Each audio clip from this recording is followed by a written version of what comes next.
तो इस एपिसोड की शुरुआत में हमें माउंटेन बीस्ट बाम्बू फॉरेस्ट का सीन दिखाया गया, जहाँ पर हेवनली किंग हॉन्ग और लियान फिशिंग करने में बिजी थे। यहाँ पर मास्टर हॉन्ग लियान से कहने लगे कि मुझे शावी, युआन और मास्टर कियान के बारे में बताओ। ये तीनों बंदे काफी ज्यादा मिस्टीरियस हैं। इस रास्ते पर न जाने कितने ही सारे ट्रैप्स थे, मगर फिर भी इन तीनों पर उसका कोई असर नहीं हुआ। जिस पर लियान कहने लगी कि सबसे पहला तो मैं आपको हॉल मास्टर कियान के बारे में बताना चाहूंगी। वेल, ये बंदी शीसोड मैनर की सेकंड मास्टर है और इसने अभी तक अपनी ट्रू पावर्स कभी शो नहीं की, तो इसकी ट्रू स्ट्रेंथ क्या होगी इसका अंदाजा लगाना नेक्स्ट टू इम्पॉसिबल है। दरअसल लियान जब ये सारी बातें हेवनली किंग को बता रही थी, उसी वक्त हमें इन तीनों की हरकतें भी दिखाई जाती हैं। वेल, यहाँ पर मास्टर कियान ने एक जायंट भालू को उकसा दिया था और अब जैसे ही जायंट बेर ने मास्टर कियान पर हमला किया, वो एक फॉर्मेशन को एक्टिवेट करते हुए तुरंत ही उसे जकड़ लेती है। बैकग्राउंड में लियान बता रही थी कि हॉल मास्टर की पावर का अंदाजा लगाना काफी ज्यादा मुश्किल है, क्योंकि उस बंदी ने अपनी असली पावर्स का आज तक शो ऑफ नहीं किया। वहीं पर बात अगर अपर 3 सेक्ट के मास्टर की जाए तो तीनों भी हॉल मास्टर कियान के सामने जोकर्स थे। उन्होंने हमेशा अपनी पावर्स का शो ऑफ किया और आखिरकार मारे गए। इधर वो भालू काफी देर से तड़प रहा था और फिर हॉल मास्टर ने उसे अपनी फॉर्मेशन से आजाद कर दिया। अब वो वहाँ से भाग रहा था कि तभी शावी बीच में आ जाती है। इधर लियान हेवनली किंग हॉन्ग को बताने लगी कि शावी जियोशान सेक्ट की होली मेडन है। वो दिखने में काफी ज्यादा सुंदर और भोली लगती, लेकिन आप उसकी भोली शक्ल पर मत जाना। जितनी मासूम वो नजर आती हो उतनी ही ज्यादा भयानक है। उसका माइंड इतना ज्यादा डीप और शार्प है कि मैं भी उसकी अगली मूव क्या होगी इसका अंदाजा नहीं लगा सकती। इधर शावी ने उस जायंट बेयर की माइंड को कंट्रोल करना शुरू कर दिया था, जिसके चलते वहाँ पर काफी strong spiritual energy fluctuations release होने लगे। शावी जैसा बेवकूफ बनकर अपना काम निकालने की नौटंकी और कोई कर ही नहीं सकता। वो बंदी एक नंबर की ड्रामेबाज है। किसी के माइंड को मैनिपुलेट करना है तो कोई शावी से सीखे। वो तो किसी को भी अपनी उंगलियों पर नचा सकती। और वाकई यहाँ पर वो भालू भी शावी के इशारों पर नाच रहा था। वहीं पर हेवनली किंग हॉन्ग कहते कि चलो हॉल मास्टर और शावी के बारे में तो मैं समझ गया, अब मैं बस उस युआन के बारे में जानना चाहता हूँ। अब युआन के बारे में बताते साथ ही लियान तो काफी ज्यादा गुस्सा हो गई। वो कह रही थी कि युआन एक नंबर का शातिर और बेशरम है। वो एक कोल्ड ब्लडेड कातिल है, मगर उसके जितना पावरफुल तो और कोई होगा ही नहीं। वो ब्रिलियंट, शार्प और स्ट्रेटेजिक है। ऐसे लोग इस दुनिया में ना के बराबर पाए जाते। युआन की अगली मूव क्या होगी ये कभी आप प्रेडिक्ट नहीं कर पाओगे। जिस पर मास्टर हॉन्ग कहते कि मैं कई सालों से तुम्हें जानता हूँ और आज तक तुमने कभी किसी की इतनी तारीफें नहीं की थी। अगर तुम युआन को इतनी ज्यादा प्रेज कर रही हो तो वाकई ये बंदा उस लायक होगा। जिस पर लियान बता रही थी कि युआन ने हमेशा मुझे इम्प्रेस किया, चाहे फिर वो अपनी पावर से हो या फिर स्ट्रेटेजी से, वो कभी मुझे अमेज करना नहीं छोड़ता। जिस पर हेवनली किंग कहने लगे कि इस फॉरेस्ट में ढेर सारे डिमोनिक बीस्ट हैं। अगर इन्होंने एक से डील कर भी ली तो भी यहाँ पर कई सारे दूसरे भी बीस्ट हैं जो कि इन्हें मारने के लिए तैयार रहेंगे। जहाँ तक मैं जानता हूँ कोई भी स्ट्रॉन्ग बंदा हमेशा स्ट्रॉन्ग नहीं रह सकता।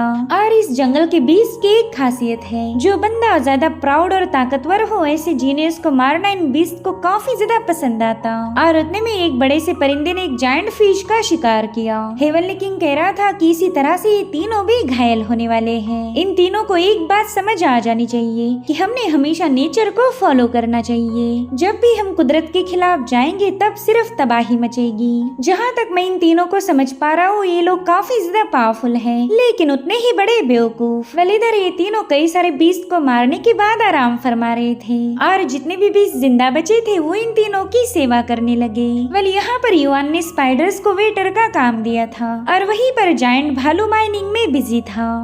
और अब थोड़ी देर में वो भालू एक क्रिस्टल लेकर सीधे शावी के पास पहुंच गया। दरअसल हॉल मास्टर कियान ने ये बात नोटिस की थी कि इस जंगल के अंदर कई सारे क्रिस्टल्स हैं और यहाँ पर जितने भी डिमोनिक बीस्ट है वो सभी इन क्रिस्टल्स को गार्ड करते थे। तो इन्होंने उन्हीं बीस्ट को सीधे काम पर लगा दिया ताकि ये खुद का फायदा कर सके। यानी कि जो इस जंगल के पहरेदार थे वही यहाँ के खजाने को लूटने लगे। और अब काफी सारा आराम करने के बाद एक बोट के जरिए आगे की तरफ निकल पड़े।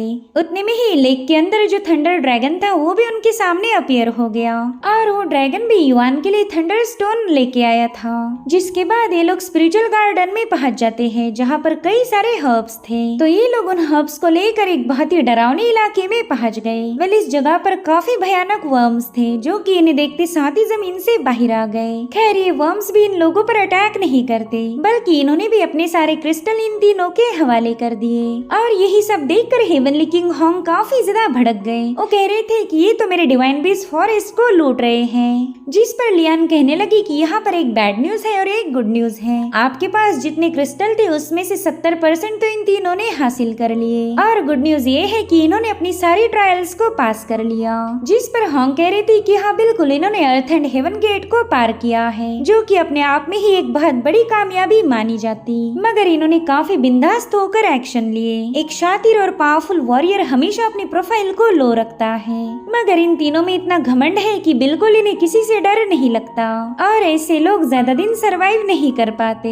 अब हमें शाओशान विलेज का सीन दिखाया गया जहाँ पर अंडरवर्ल्ड के देवता डीमन गॉड की पूजा की जा रही थी। कुछ डीमन गॉड मैसेंजर बच्चों की बलि चढ़ाकर अपने डीमन गॉड को खुश करना चाहते थे और इसके बदले में डीमन गॉड इस विलेज को प्रोटेक्ट करेगा। इधर ये तीनों भी शाओशान विलेज में पहुंच गए थे। ये लोग काफी ज्यादा खुश है कि इन्होंने स्पिरिट बेस्ड फॉरेस्ट से ढेर सारे स्टोन्स हासिल कर लिए और तभी इन्होंने देखा कि कुछ बच्चों को डीमन गॉड के लिए सैक्रिफाइस किया जा रहा मगर फिर भी ये तीनों उन बच्चों को बचाने की जरा भी कोशिश नहीं करते। और ये देखकर ही मास्टर होंग कहने लगा कि ये लोग तो वाकई काफी ज्यादा बेरहम हैं। खैर फेट में इंटरवीन करना यही तो इस ट्रायल का मकसद था। अगर ये लोग बीच में दखल देते तो शायद इस ट्रायल को हार जाते। तो मेरे ख्याल से एक हिसाब से तो इन्होंने सही किया। इधर वो डीमन गॉड के मैसेंजर काफी ब्रूटली उन बच्चों को चोक करने लगे मगर उतने में ही उन दोनों पर अटैक हो गए। युआन ने उन दोनों मैसेंजर को एक ही स्लैश में मार दिया था। साथ ही उन बच्चों का लाड़ करते हुए कहने लगा कि यहाँ पर तो बस नाटक चल रहा था, तुम्हें ज्यादा डरने की कोई जरूरत नहीं। और अब वो विलेज चीफ पर अपनी तलवार तानते हुए कहने लगा कि अगर डीमन गॉड को इतना ही खुश करना है तो जाओ जाकर अपनी बलि दे दो, इन बच्चों के पीछे मत आना। जिस पर वो लोग कह रहे थे कि आपने एक ही स्लैश में उन दोनों मैसेंजर्स को मार दिया। इससे ये बात साबित होती कि आप काफी ज्यादा पावरफुल हो। और फिर वो सभी लोग युआन को फॉलो करने के लिए तैयार हो गए। और ये सब देखकर हेवनली किंग कहने लगा कि हम सभी इंसान कर्मा के बोझ तले दबे हुए हैं। जैसा हमारा कर्मा होगा उसी तरह से हमारा फेट रहेगा। और इस बार तो युआन ने तकदीर में इंटरफेयर किया। इधर वो दोनों छोटे बच्चे युआन का शुक्रिया अदा करने लगे। साथ ही विलेज के एल्डर कह रहे थे कि आप में वो काबिलियत है कि आपने डीमन गॉड को हरा दिया। आज के बाद तो हम सभी लोग आपको ही गॉड जैसे ट्रीट करेंगे। आप हमारे मसीहा हो, प्लीज हमारे साथ चलिए। आज आपके स्वागत के लिए हम दावत करेंगे। तो युआन और उसके दोस्त भी उन लोगों के साथ निकल पड़े। मगर जिन डीमन एनवॉय को युआन ने मारा था वो अचानक से ही हलचल करने लगे, यानी कि वो दोनों बंदे जिंदा थे। इधर टाउन की लेडी कह रही थी कि आपने फाइनली हमें डीमन गॉड से छुटकारा दिलाया। हमें तो ये बिल्कुल समझ नहीं आ रहा कि आपके इस एहसान को कैसे चुकाया जाए। और उतने में उन दोनों एनवॉयज ने अचानक से इन लोगों को जंजीरों में जकड़ लिया। अब उन्हें जिंदा देखकर टाउन के लोग काफी ज्यादा पैनिक हो गए और डीमन गॉड के सामने तुरंत ही रहम की भीख मांगने लगे। साथ ही वो दोनों बच्चे भी काफी जोर जोर से चिल्ला रहे थे। बल यहाँ पर युआन उन्हें आजाद करने ही वाला था मगर तभी वो एनवॉय कहता है कि इसके बारे में सोचना भी मत वरना ऑन द स्पॉट तुम्हें मार दूंगा। ये सब देखकर मियाओ होंग कहने लगे कि अब युआन भी इस गेम का हिस्सा बन चुका है। उसने इन लोगों की फेट में इंटरफेयर किया तो अब उसे इसकी कीमत चुकानी पड़ेगी। जितनी स्ट्रगल वो करेगा उतना ही ज्यादा इसमें फंसता जाएगा। मुझे नहीं लगता कि जियांग युआन अब इस माउंटेन पर पहुंच पाएगा। जिस पर लियान कह रही थी कि ये ट्रायल तो काफी ज्यादा सिंपल है। अगर जियांग युआन इन सभी लोगों को मार दे तो कर्मा उन्हीं के साथ फिनिश हो जाएगा। जिस पर मियाओ होंग कहने लगे कि ये भी पॉसिबल नहीं। अगर जियांग युआन ने वहाँ मौजूद हर एक शख्स को मार दिया तो वो अपने ही दिल में किलिंग के सीड को प्लांट करेगा और फिर युआन खुद ही डार्कनेस में खो सकता है। मगर लियान को तो मियाओ होंग की बातों से कोई फर्क नहीं पड़ रहा था। वो कहने लगी कि आप तो हेवनली किंग सोसाइटी के राजा हो चाहे राइचियसनेस हो या फिर डार्कनेस हो, आपकी नजरों में तो दोनों भी बराबर हैं। और इतना कहते साथ ही वो युआन की तरफ निकल पड़ी। वही दूसरी तरफ डीमन गॉड के मैसेंजर्स विलेजर्स को काफी ज्यादा टॉर्चर कर रहे थे। वो कह रहे थे कि उन तीनों बंदों का साथ देकर तुमने हमारे डीमन गॉड का अपमान किया है। तुम्हारी इस हरकत की वजह से डीमन गॉड काफी ज्यादा क्रोधित हो गए और अब तुम्हें इसकी सजा मिलेगी। तो लोग भी अपना माथा पीट पीट कर रहम की भीख मांगने लगे। तो फाइनली वो मैसेंजर उनसे कहने लगे कि हमारे डीमन गॉड काफी ज्यादा रहम दिल है। अगर तुम लोग इन तीनों बंदों की कुर्बानी दो तो डीमन गॉड तुम्हारे पापों को क्षमा कर देंगे, साथ ही वो दोबारा से तुम्हारे इस विलेज को ब्लेस करेंगे। अब ये सुनते साथ ही गाँव के लोग तुरंत ही युआन को डांटने लगे। वो कह रहे थे कि ये हमारे विलेज का मैटर है, तुमने इसमें टांग नहीं अड़ानी चाहिए थी। अगर तुम उन दो बच्चों को नहीं बचाते तो डीमन गॉड हमसे नाराज ना होता।